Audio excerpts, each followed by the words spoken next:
نحمده ونصلي ونسلم على سيدنا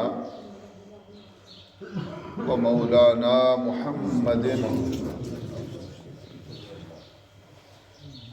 رسوله النبي الأمين المكين الحنين الكريم الرؤوف الرحيم سبحان الله. أما بعد،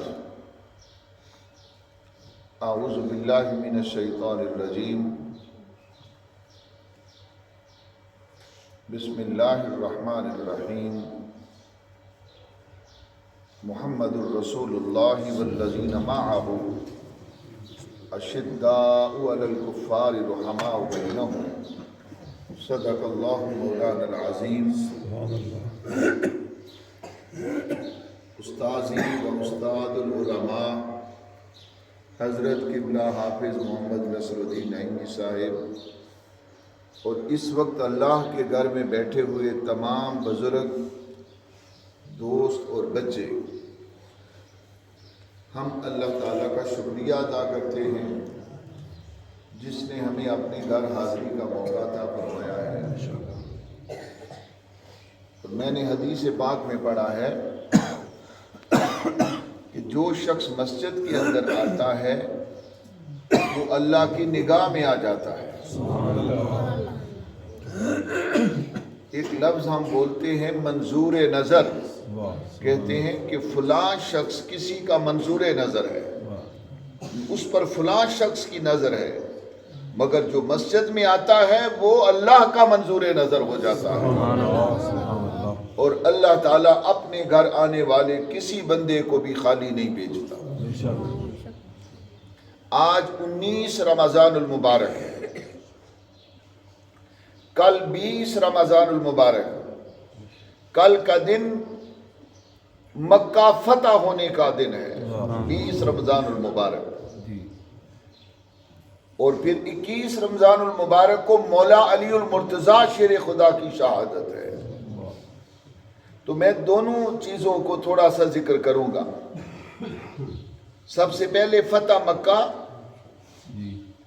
کہ جب رحمت عالم تاجدار کائنات صلی اللہ علیہ وسلم 20 رمضان کو شہر مکہ میں داخل ہوئے اور حرم پاک کے اندر حاضری ہوئی، تو جو کمانڈر تھا فوج کا، حضور کا مقرر کیا ہوا، اس نے اعلان کیا کہ آج کا دن بدلے کا دن ہے.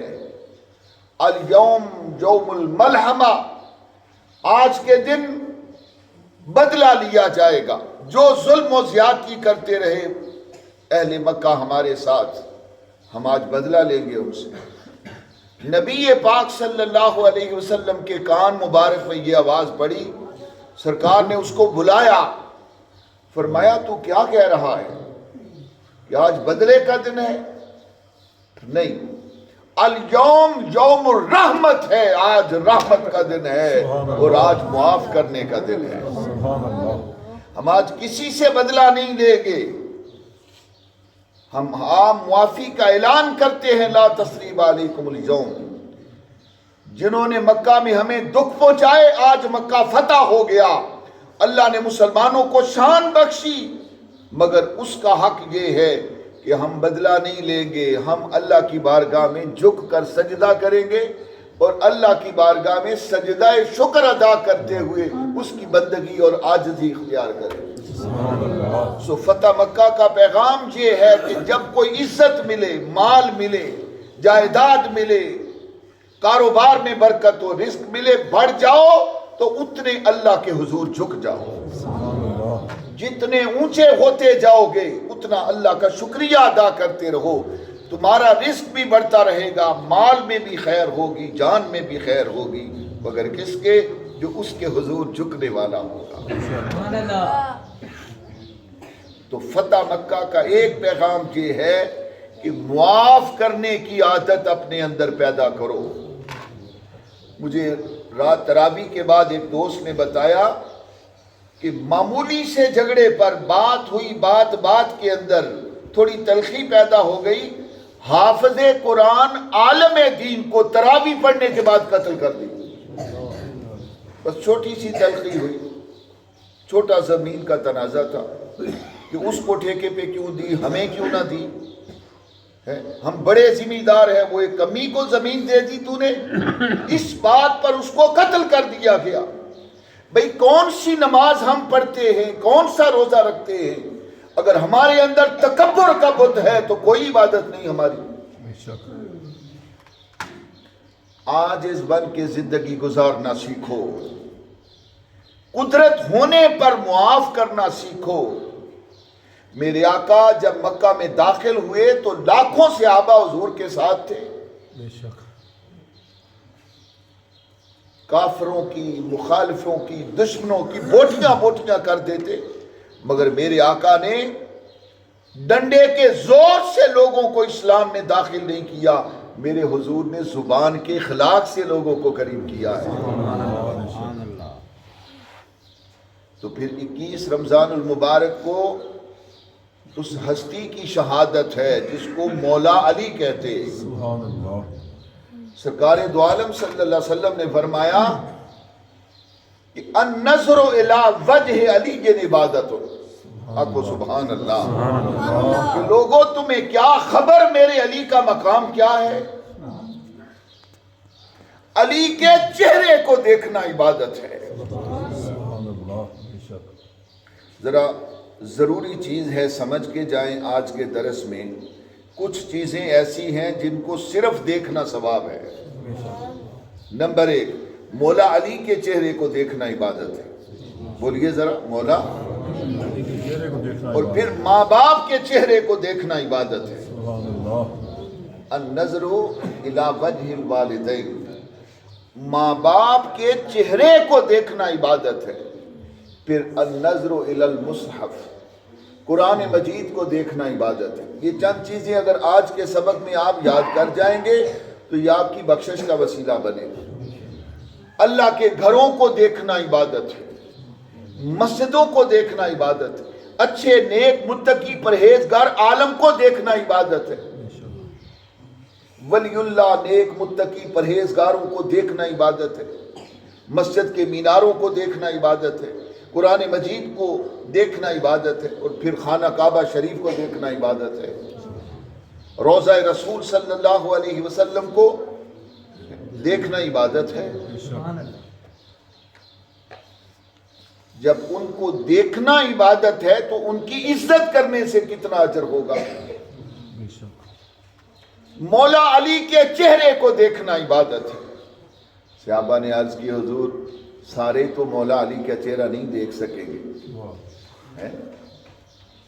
مولا علی کے وصال کے بعد جو لوگ نہیں دیکھ سکیں گے کیا ان کو یہ اجر اور ثواب نہیں ملے گا؟ فرمایا کوئی بات نہیں, ذکر و علی جن عبادت, علی کا ذکر بھی عبادت ہے. سبحان اللہ, سبحان اللہ. علی کی یاد میں بیٹھنا, علی کی الفت میں بیٹھنا, علی کی چاہت میں بیٹھنا. ہم یہاں بیٹھے مولا علی کے ذکر میں مصروف ہیں, مگر ہمارے کھاتے میں ذکر علی نہیں, ذکر خدا لکھا جا رہا ہے. اور یہ وہ ہستی ہیں حضرت مولا علی المرتضیٰ. حضور نے فرمایا انت اخی فی الدنیا والآخرہ. لوگوں تمہیں کیا خبر میرے علی کا مقام کیا ہے. علی دنیا میں بھی میرا بھائی ہے اور آخرت میں بھی میرا بھائی ہے. دیکھو میں آپ کی طرف دیکھتا ہوں, آپ میری طرف دیکھتے ہیں, اور دوست جب دوست کو دیکھتا ہے تو مسکرا کے دیکھتا ہے. آنکھوں سبحان اللہ. اور اس مسجد میں بیٹھنے والے حضور کے غلاموں, کسی کو مسکرا کے دیکھنا بھی عبادت ہے.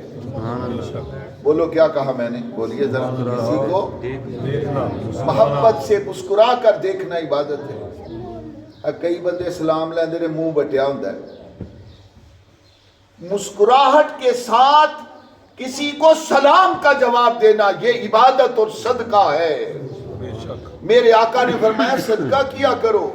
عرض کی حضور میں غریب آدمی ہوں. فرمایا اگر غریب ہو تو ملتے وقت چہرے کی مسکراہٹ ہی دے دیا کرو. مسکراہٹ مسلمان کو دے گا تو اس کے کھاتے میں ثواب لکھا جائے گا، اجر لکھا جائے گا، صدقے کے برابر ثواب لکھا جائے گا۔ مگر ہم اپنی مسکراہٹ بھی کسی کو دینے کو تیار نہیں۔ ہم تو سلام لینے کو، میں نے دیکھا ہے بڑا آدمی چھوٹے آدمی سے سلام نہیں لیتا، اور جس کا تم کلمہ پڑھتے ہو میرے آقا تو بچوں سے بھی سلام لیتے تھے۔ میرے آقا تو بچوں کے لیے بھی رک جاتے، مسجد جاتے ہوئے بچوں سے لاڈ اور پیار کرتے، سلام کا جواب دیتے۔ دنیا میں وہی بڑا ہے جو رسول پاک کی شریعت پر عمل کرے گا۔ یہ چند روزہ زندگی ہے، شاید اگلے سال رمضان کی دولت کسی کو ملے نہ ملے، مگر اصل دولت حضور کی محبت، حضور کی اہل بیت کی محبت اور صحابہ کرام کی محبت ہے۔ اس لیے فرمایا ذکر علی عبادت۔ ایک روز مولا علی المرتضیٰ، آنکھو سبحان اللہ، جا رہے تھے بازار میں مولا علی المرتضیٰ، اور ادھر سے حضرت ابو بکر صدیق بھی آ گئے۔ دونوں نے ایک دوسرے کو دیکھا، دونوں نے تو حضرت ابو بکر نے جب علی پاک کو دیکھا، ذرا تصور میں دیکھو وہ کیا گھڑیاں ہوں گی، وہ کیا عجب نظارہ ہوگا کہ مولا علی نے ابو بکر صدیق کو دیکھا اور ابو بکر صدیق نے مولا علی کو دیکھا تو دونوں مسکرا پڑے۔ بولیے دونوں، اونچا بولے ذرا، بولیے دونوں مسکرا پڑے۔ تو مولا علی نے پوچھا، بھائی ابو بکر مجھے بتاؤ کہ تسی میرے وال ویکھ کے تے کیوں ہنسے ہو؟ کہا بتا دوں؟ کہا جی بتائیں۔ کہا میں نے اپنے کانوں سے رسول پاک صلی اللہ علیہ وسلم سے سنا تھا، سبحان اللہ، اپنے کانوں سے، کہ علی المرتضیٰ جنت کی ٹکٹیں تقسیم فرمائے گا۔ تو تیرے مقام کو دیکھ کر مجھے مسکراہٹ آ گئی کہ واہ واہ واہ واہ، علی تیرا اتنا شان کہ علی پل صراط پر جنت کا پروانہ دے گا حضور کے غلاموں کو۔ علی جس کو چاہے گا وہ جنت میں جائے گا، یہ علی کا مقام ہے۔ میں ایک جملہ آپ کو دے رہا ہوں، حدیث پاک ہے، آج کی مجلس میں یاد کر کے جاؤ۔ آقا علیہ السلام نے فرمایا اگر سارے لوگ مولا علی کو ماننے والے ہو جاتے، بولو ذرا، سارے لوگ مولا علی کو ماننے والے ہو جاتے تو اللہ تعالیٰ دوزخ کو پیدا ہی نہ فرماتا۔ دوزخ کو پیدا ہی اس لیے کیا گیا کہ علی کے منکروں کو دوزخ کے اندر ڈالا جائے گا۔ پوچھا ابو بکر آپ مجھے دیکھ کے ہنسے کیوں ہو؟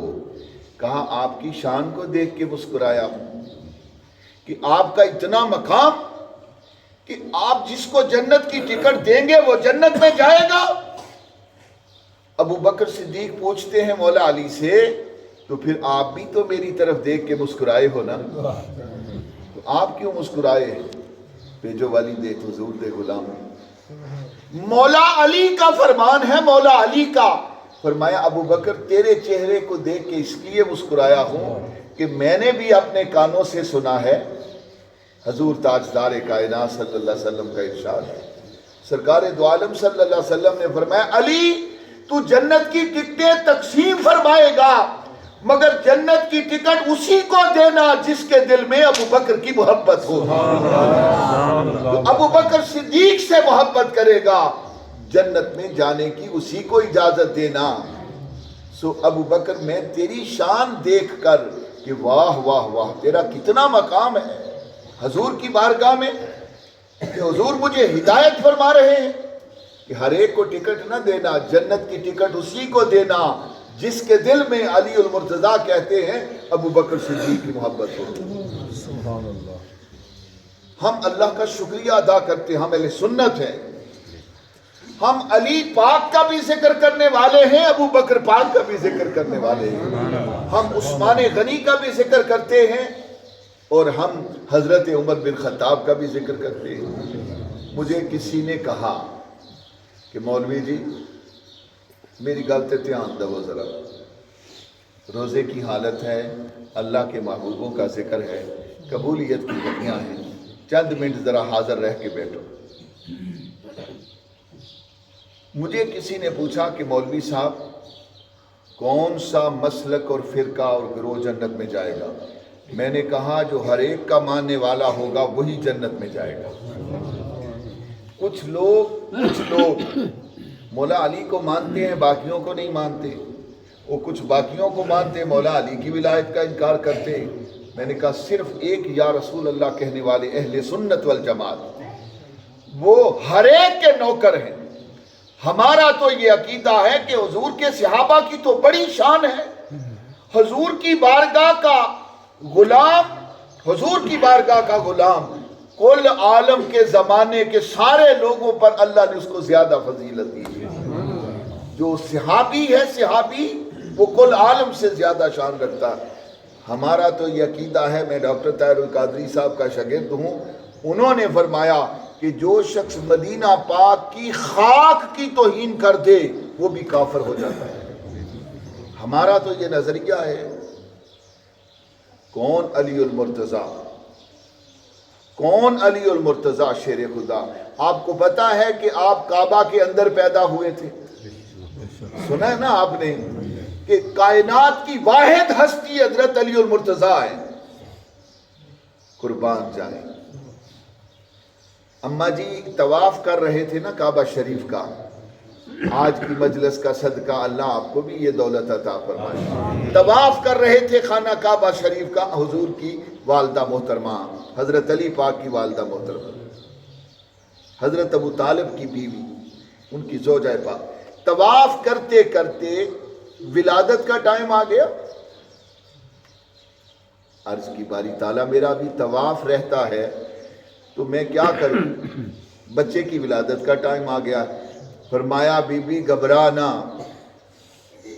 تو خانہ کعبہ کے اندر اس کو جنم دے گی، جہاں رکن یمانی ہے وہاں سے دیوار کعبہ کھل گئی اور مولا علی کی والدہ اندر تشریف لے گئی اللہ کے عزت سے، اور پھر وہ بند بھی ہو گئے، پتھروں کا گھر بند ہو گیا۔ مولا علی کعبہ کے اندر پیدا ہوئے۔ بولو مولا علی کعبہ کے۔ کبھی سوچو کہ ایسا کیوں ہوا؟ وہ طواف مکمل کر کے گھر میں ولادت ہو سکتی تھی۔ ڈاکٹر طاہر القادری کہتے ہیں کہ میرا دل یہ کہتا ہے کہ مولا علی کی ولادت اللہ کے گھر میں اس لیے ہوئی ہوگی اور یہ وجہ بنی ہوگی ان کی اللہ کے گھر میں ولادت کی کہ اللہ پاک نے فرمایا ہوگا میرے مصطفیٰ یہ بیٹا جو پیدا ہوگا جس کا نام علی المرتضیٰ ہے، بیٹا خدا کے گھر کا ہوگا اور بیٹی مصطفیٰ کے گھر کی ہوگی۔ اس کا نکاح جس سے کیا جائے گا وہ محمد کے گھر میں پیدا ہوگی۔ علی خدا کے گھر میں پیدا اس لیے ہوئے کہ ان کی شادی محمد مصطفیٰ کے گھر میں ہوئی تھی۔ اور مولا علی جب گئے حضور کی بارگاہ میں، مولا علی جب گئے تو شرمیلی نگاہوں سے دیکھ رہے تھے نیچے، اور رشتہ مانگنے گئے تھے بی بی فاطمہ الزہرا کا، حضور اپنی بیٹی کا نکاح مجھ سے کر دے۔ رشتہ کے لیے گئے مولا علی، مگر نگاہیں نیچی تھیں۔ میرے آقا تاجدار کائنات صلی اللہ علیہ وسلم نے فرمایا علی مت گھبرا، تیرا نکاح تو عرش معلیٰ پہ ہو چکا ہے، ہزاروں فرشتے تیرے براتی تھے، تو تیرے آنے کے پہلے جبرائیل امین مجھے خبر دے گئے ہیں کہ مصطفیٰ تاجدار کائنات کی بیٹی کا علی سے نکاح کر دیا۔ اور سیدہ فاطمہ الزہرا پاک 3 رمضان المبارک کو پیدا ہوئی، اور کہاں پیدا ہوئی؟ حضور کے گھر میں۔ کہاں پیدا ہوئی؟ بیٹا خدا کے گھر کا، بیٹی مصطفیٰ کے گھر کی، تو پھر ان سے جو پیدا ہوئے وہ حسن اور حسین پیدا ہوئے جنہیں دین اسلام کو زندہ کیا۔ میں ایک چھوڑ دیں، میری توجہ ہٹتی ہے، میں نے پڑھا ہے کتابوں میں کہ جب نکاح ہونے لگا بی بی پاک کا مولا علی سے، آنکھوں سبحان اللہ، جب نکاح ہونے لگا تو نکاح سے پہلے حق مہر مقرر ہوتا ہے۔ ٹھیک ہے بھائی، آپ بھی اپنی بیٹیوں کا جب نکاح کرتے ہیں تو آپ کو مبارک ہو، میرے حضور نے فرمایا جو بیٹی کو جنم دے گا پھر اس کا نکاح کرے گا تو اس کی شادی کرے گا تو وہ میرے ساتھ جنت میں اس طرح جائے گا جس طرح یہ 2 انگلیاں جڑی ہوتی ہیں۔ سبحان اللہ۔ بیٹی کا نکاح قبول حج کی علامت ہے کہ جس نے بیٹی بیاہ دی اس نے قبول حج کیا۔ حضور علیہ الصلوۃ والسلام بی بی پاک کے پاس گئے اور مولا علی سے پوچھا کہ میں اپنی بیٹی دا نکاح تے نل کرنا ہے تے تیرے کول کی ہے؟ آکھو سبحان اللہ، یہ کیا شان ہے مولا علی، وہ تیرے کول حق مہر دین واسطے کچھ ہے؟ عرض کی حضور میری زرہ ہے، زرہ جنگی لباس اور گھوڑا ہے۔ سرکار نے فرمایا چلو اس کو بیچ کے نا، اس کو بیچ کے اس کو بیچ کر میری بیٹی کو مہر دے دو۔ اچھا، یہ خبر حضرت عثمان غنی کو چلی گئی کہ مولا علی پاک کا نکاح فاطمہ پاک سے ہو رہا ہے اور مہر کے پیسے مولا علی کے پاس نہیں۔ تو وہ اپنی زرہ بیچنے بازار گئے، مولا عثمان غنی کو پتہ چلا تو انہوں نے کہا کہ میں خریدتا ہوں یہ زرہ، میں یہ زرہ خریدتا ہوں۔ تو ان کا خیال تھا کہ 200 درہم میں یہ خریدی جائے گی۔ حضرت عثمان غنی پاک نے کہا کتنے لوگ ہیں؟ انہوں نے کہا جی اتنے لیں گے۔ آپ نے 10,000 دینار ان کو اس زرہ کے بدلے تحفے کے طور میں عطا فرمایا اور زرہ بھی واپس کر دی، پیسے بھی عطا فرمائے۔ سرکار نے فرمایا علی ٹینشن نہیں لینی، تیرے نکاح دا بندوبست جیڑا ہے نا، مہر دا بندوبست تو کر لے کہ تیرے ولیمے دا بندوبست محمد مصطفیٰ فرمائے۔ علی پاک مزدوری کرتے تھے۔ علی پاک، میں نے پڑھا ہے کہ علی المرتضیٰ پاک کنویں کھدواتے تھے اور کھودتے تھے، خود کنواں تیار کرتے تھے، پتھریلی زمین میں کنویں تیار کرتے، جو پیسے ملتے آ کے حضور کی بارگاہ میں پیش کر دیتے جس سے وہ گزر اوقات کرتے تھے۔ ریاضی کے ماسٹر تھے حضرت علی المرتضیٰ۔ صحابہ کرام میں جو ریاضی پڑھانے والے تھے وہ مولا علی المرتضیٰ تھے۔ جس کو کوئی حساب سمجھ نہ آتا وہ مولا علی کی بارگاہ میں جاتا، مولا علی منٹوں سکنٹوں کے اندر سارے ریاضی کے سوالات حل فرما دیتے۔ میرے آقا نے فرمایا ولیمہ میں کر دواں گا، سبحان اللہ، مہر تو ادا کر دے۔ تو وہ 10,000 دینار یا جتنے بھی تھے حضور کی بارگاہ میں پیش کر دیے۔ میری گل ذرا دھیان نہ سنو، سوئیں نہ۔ 10,000 دینار دیے، مولا علی کا نکاح ہو رہا ہے۔ میرے آقا اپنی بیٹی کے پاس گئے، آپ کی بیٹیوں کو اللہ پاک ان کے نصیب اچھے کرے، ان کا نکاح علامہ نصر الدین پڑھائیں گے، کوئی عالم دین پڑھائے گا۔ واہ بی بی سیدہ، تیرا نکاح کملی والے آقا محمد مصطفیٰ خود پڑھائیں گے، تیرے نصیب پر واری واری جائیں۔ میرے آقا نے فرمایا بیٹا تیرا نکاح میں علی سے پڑھ دوں، تو اجازت دیتی ہے تیرا نکاح پڑھ دوں؟ قربان جائیں۔ اور اتنا تیرا حق مہر مقرر کیا گیا ہے، اتنے 1000 درہم اور دینار تیرا مہر ہے۔ بی بی پاک کیا کہتی ہیں؟ بی بی پاک عرض کرتی ہیں بابا جان آپ میرے ماں باپ ہیں، آپ میرے باپ ہیں، آپ کا حکم سر آنکھوں پر، مگر یہ جو میرا حق مہر مقرر کیا ہے اس کے بدلے وہ مہر مقرر کر دیا جائے جس پر میں راضی ہو جاؤں۔ میرا حق مہر، بچی کا حق مہر جو ہوتا ہے اس کی ملکیت ہوتی ہے، تو میرا حق مہر میری مرضی سے اللہ پاک مقرر فرما دے۔ یہ درہم و دینار مجھے نہیں چاہیے۔ سرکار نے فرمایا ہاں بیٹا تیرا پھر حق مہر کیا ہونا چاہیے؟ آج کی مجلس کا اگر یہ جملہ آپ یاد کر لیں گے تو سارا رمضان اس کو ذہن میں رکھ کے تو دل میں خوش ہو جانا۔ بی بی پاک نے عرض کی یا سیدی یا رسول اللہ، میرے آقا مجھے درہم و دینار مہر نہیں چاہیے۔ آج اللہ پاک مجھ سے وعدہ فرما دے کہ روز قیامت حضور کی امت کی بخشش ہو جائے گی، یہی میرا حق مہر ہوگا۔ سبحان اللہ۔ حضور کی امت کی بخشش کا وعدہ سیدہ کا مہر تھا۔ ابھی سیدہ کی زبان سے یہ نکل رہا تھا کہ مجھے دنیا کے مال و اسباب کی نہیں ضرورت، مجھے اللہ پاک اذن اور اجازت دے دے، مجھ سے وعدہ فرما لے کہ روز قیامت حضور کی ساری امت کی بخشش ہو جائے گی۔ اس پر میرا یہی میرا حق مہر ہے اور اس پر میرا مولا علی سے نکاح پڑھ دیا جائے۔ سبحان اللہ۔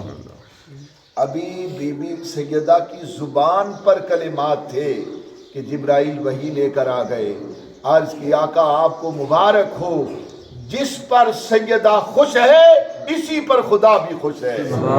اللہ نے وعدہ کر دیا ہے کہ سیدہ کا علی سے جو مہر ہے وہ محمد مصطفیٰ کی امت کی بخشش کا وعدہ ہے۔ علی المرتضیٰ پاک کا نکاح ہو گیا۔ کون علی المرتضیٰ؟ شیر خدا کرم اللہ وجہہ الکریم۔ آپ نماز فجر پڑھا رہے تھے، نماز فجر، ایک لؤلؤ نامی شخص نے آپ کو پیچھے سے خنجر مارا تھا۔ آپ نماز ایک رکعت پڑھی گئی، دوسری نہیں پڑھی گئی، آپ کے جسم سے خون کا فوارہ نکلا، لوگ سارے جمع ہو گئے، اس بدبخت کو پکڑنے لگ گئے اور مارنے لگ گئے۔ مولا علی پاک نے فرمایا اس کو نہ مارو، اس کو شربت پلاؤ۔ کہا حضور یہ آپ کا قاتل ہے، ہم اس کی بوٹی بوٹی کر دیں گے۔ فرمایا میرا قاتل ہے نا، تو میں جانوں تو یہ جانے، کوئی اس کو نہیں مارے، جاؤ میرے گھر سے شربت بنوا کے اس کو پلاؤ، اس کو پسینہ آ گیا ہے، اس کو آپ نے مارا ہے، اس کو پسینہ آ گیا۔ جس علی کے ذکر میں ہم بیٹھے ہیں وہ تو دشمن کے لیے بھی شربت پیش کرتے تھے۔ اسی میں آپ کی شہادت ہو گئی۔ اور مولا علی المرتضیٰ شیر خدا کرم اللہ وجہہ الکریم کی تعلیمات سے یہ درس ملتا ہے، ہمیں آقا علیہ الصلوۃ والسلام کا سچا عاشق ہونا چاہیے۔ اور آخری بات یہ ہے کہ عصر کی نماز تھی، عصر کی نماز حضور نے پڑھ لی تھی، مولا علی نے ابھی پڑھ لی تھی، تو میرے آقا نے فرمایا علی اپنی گود تو کرو، میں نے ذرا لیٹنا ہے۔ میں نے علی المرتضیٰ پاک چوکڑی مار کے بیٹھ گئے، آنکھوں سبحان اللہ۔ حضور نے اپنا سر انور علی پاک کی گود میں رکھا اور سو گئے۔ سورج غروب ہو گیا، بولیے سورج غروب ہو گیا۔ اور میں نے حدیث شریف میں پڑھا ہے کہ جب سورج غروب ہوتا ہے اللہ کو سجدہ کرتا ہے۔ کیا کہا میں نے؟ بولا بولیے سورج جب تو غروب کے وقت اللہ کو سجدہ کرتا ہے، شکریہ تیرا باری تعالیٰ میرا، میں غروب ہو گیا ہوں۔ حضرت علی المرتضیٰ کی نماز عصر رہتی تھی، ادھر سورج غروب ہو گیا اور سجدے کی حالت میں تھا، ادھر سے تاجدار کائنات کی چشمان مبارک کھلی۔ حضور نے فرمایا علی نماز پڑھ لی یا عصر دی؟ آنکھوں سبحان اللہ، عصر پڑھ لی ہے۔ آج کے حضور وہ تو نہیں پڑھی، کہ پڑھنی ہے حضور، پڑھنی ہے۔ پیجو والی والے میرا ایک جملہ یاد رکھو، میرے آقا نے فرمایا ادا پڑھنی ہے کہ قضا پڑھنی ہے؟ سبحان اللہ، یہ ہے اختیار حضور کا۔ حضور چاہیں تو قضا پڑھا لے، چاہیں تو ادا پڑھا لے۔ بھئی ادا تو تب پڑھی جائے گی جب سورج واپس پلٹے گا۔ مولا علی کیا کہتے ہیں؟ حضور میں قضا نہیں پڑھنی، میں ادا پڑھنی ہے۔ میرے آقا نے اپنے دستے مبارک اٹھائے، دو چار باری سبحان اللہ کہہ چھوڑو میرے چار۔ مولا علی عرض کرتے ہیں حضور میں نے ادا پڑھنی۔ میرے آقا نے دعا فرمائی اللہم ان علی کان فی طاعتک و طاعت رسولک، سبحان اللہ، اے اللہ علی تیری بندگی میں مصروف تھا، علی تیری عبادت میں مصروف تھا اور تیرے رسول کی عبادت میں مصروف تھا۔ تو علی کیا کر رہے تھے؟ گود علی کی تھی، حضور آرام فرماتے۔ سبحان اللہ، پتہ یہ چلا کہ علی پاک کی گود میں محمد مصطفیٰ جو آرام فرما رہے ہیں، علی المرتضیٰ کی گود میں وہ جو گھڑیاں گزر رہی ہیں وہ بھی اللہ کی اطاعت میں اور اللہ کے رسول کی اطاعت میں گزر رہی ہیں، سبحان اللہ، وہ بھی عبادت میں گزر رہی ہیں۔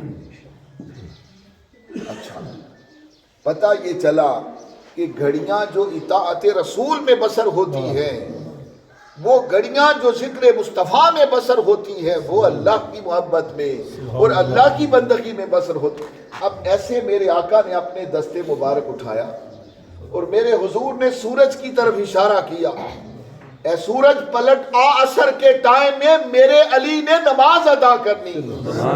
اب سورج سجدے میں تھا، اور سجدہ کس کو کرتے ہیں بولیے؟ اونچا بولیں، کس کو کرتے ہیں؟